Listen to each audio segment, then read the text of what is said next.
ಎಲ್ಲರಿಗೂ ನಮಸ್ಕಾರ. ಎಲ್ಲರಿಗೂ 76ನೇ ಗಣರಾಜ್ಯೋತ್ಸವದ ಹಾರ್ದಿಕ ಶುಭಾಶಯಗಳು. ಭಾರತೀಯ ಗಣರಾಜ್ಯೋತ್ಸವವನ್ನು ಪ್ರತಿ ವರ್ಷ ಜನವರಿ 26ರಂದು ಆಚರಿಸಲಾಗುತ್ತದೆ. ಭಾರತದಲ್ಲಿ ಸಂವಿಧಾನವು ಜಾರಿಗೆ ಬಂದು ಭಾರತವು ಗಣರಾಜ್ಯವಾದದು ಜನವರಿ 26, 1950ರಲ್ಲಿ. ಆಗಸ್ಟ್ 15, 1947ರಂದು ನಾವು ಬ್ರಿಟಿಷರ ಆಳ್ವಿಕೆಯಿಂದ ಸ್ವಾತಂತ್ರ್ಯವನ್ನು ಪಡೆದಾಗ ರಾಜ್ಯ ರಾಷ್ಟ್ರದ ವ್ಯವಹಾರಗಳು ಸುಗಮವಾಗಿ ಕಾರ್ಯನಿರ್ವಹಿಸಲು ಸರಿಯಾದಂತಹ ಮಾರ್ಗಗಳನ್ನು ಹೊಂದಿರಲಿಲ್ಲ.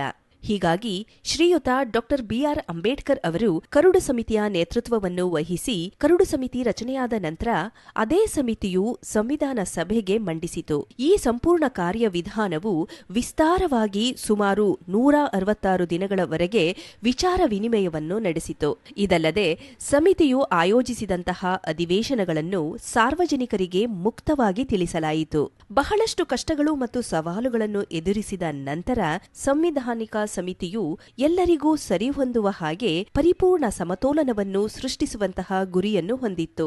ಸಮಾಜದ ಪ್ರತಿಯೊಬ್ಬ ನಾಗರಿಕನು ತಮ್ಮ ಧರ್ಮಗಳು, ಸಂಸ್ಕೃತಿ, ಜಾತಿ, ಲಿಂಗ, ಪಂಥ ಹೆಚ್ಚಿನವುಗಳಿಗೆ ಸಂಬಂಧಿಸಿದಂತೆ ಹಕ್ಕುಗಳನ್ನು ಪಡೆಯಬೇಕೆಂಬ ಉದ್ದೇಶದಿಂದ 1950 ಜನವರಿ 26ರಂದು ಅಧಿಕೃತವಾಗಿ ಭಾರತೀಯ ಸಂವಿಧಾನವನ್ನು ದೇಶದಲ್ಲಿ ಜಾರಿಗೆ ತರಲಾಯಿತು.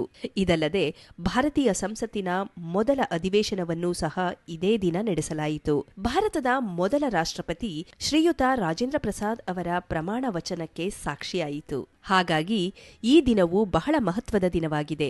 ಬ್ರಿಟಿಷರ ಆಳ್ವಿಕೆಯ ಅಂತ್ಯ ಮತ್ತು ಭಾರತವು ಗಣರಾಜ್ಯವಾದಂತಹ ದಿನವಾಗಿದೆ. ಈ ದಿನದಂದು ಜನರು ಜಾತಿ, ಧರ್ಮ ಎಲ್ಲವನ್ನು ಮರೆತು ಒಟ್ಟಾಗಿ ಒಗ್ಗಟ್ಟಿನಿಂದ ಆಚರಿಸುತ್ತಾರೆ. ಭಾರತದ ರಾಜಧಾನಿ ದೆಹಲಿಯಲ್ಲಿ ಗಣರಾಜ್ಯೋತ್ಸವವನ್ನು ಪರೇಡ್ನೊಂದಿಗೆ ಆಚರಿಸಲಾಗುತ್ತದೆ.